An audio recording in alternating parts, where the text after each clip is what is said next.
Hello friends, welcome to Education Admirers.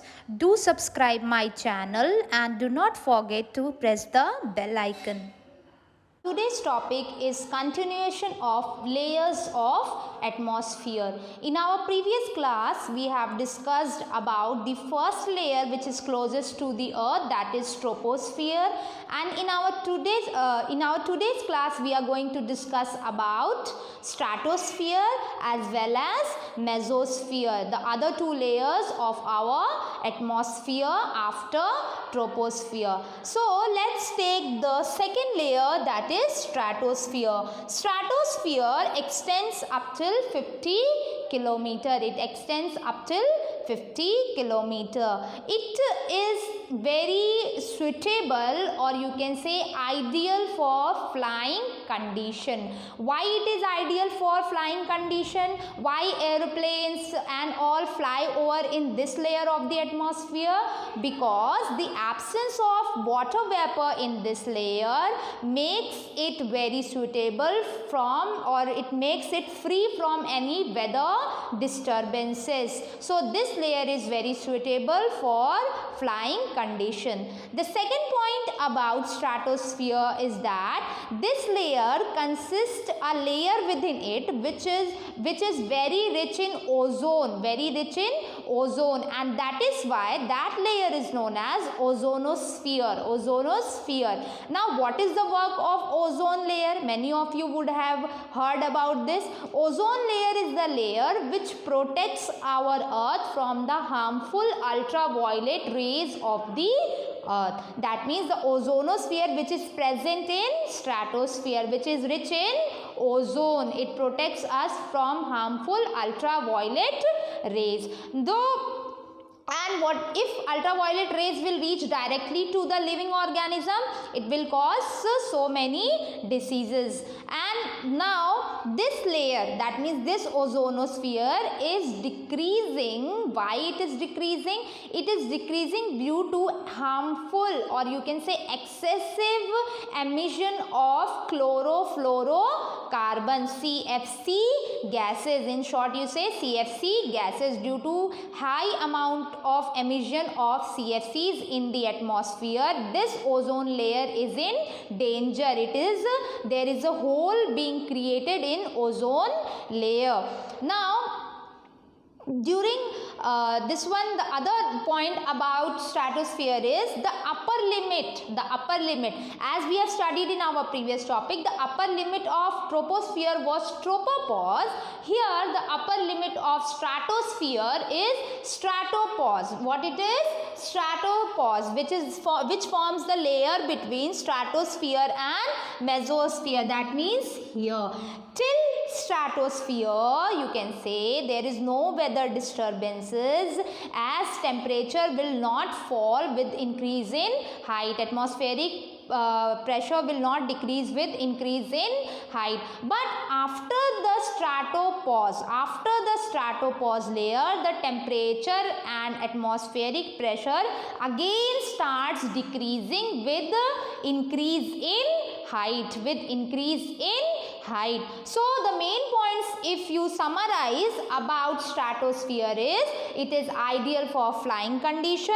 It contains a layer called ozonosphere, which is very rich in ozone, which protects earth from harmful rays of the earth. Harmful rays, which rays?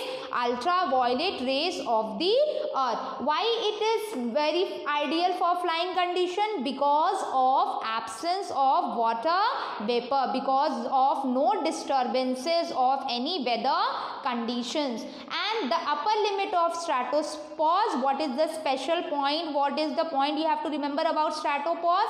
This is the point or the limit after which the temperature and pressure starts decreasing with increase in height.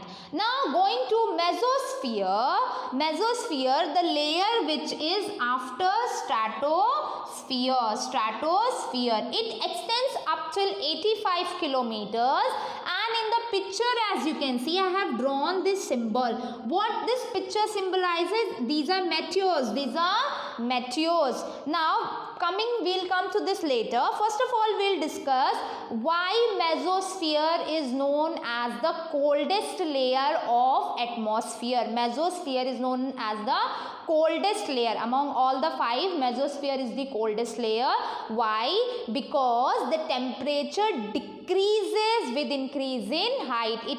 Throughout this layer, temperature will decrease. Maximum, you can say, it decreases up till minus 90 degrees Celsius. When it is minus 90 degrees Celsius, it is obvious the temperature will be very less and it will be very cold. So this layer is known as this is the coldest layer of the atmosphere. Now meteors. What are meteors? Meteors are, you can say, broken particles of asteroids or comets. Now you would have heard about shooting stars. Now this is the point linked with shooting stars. We say in Hindi toota hua tara, we say na. And in our mythology sometimes it is said that when you see a shooting star, if you ask a wish, it comes true. It comes true. So this is what meteors are.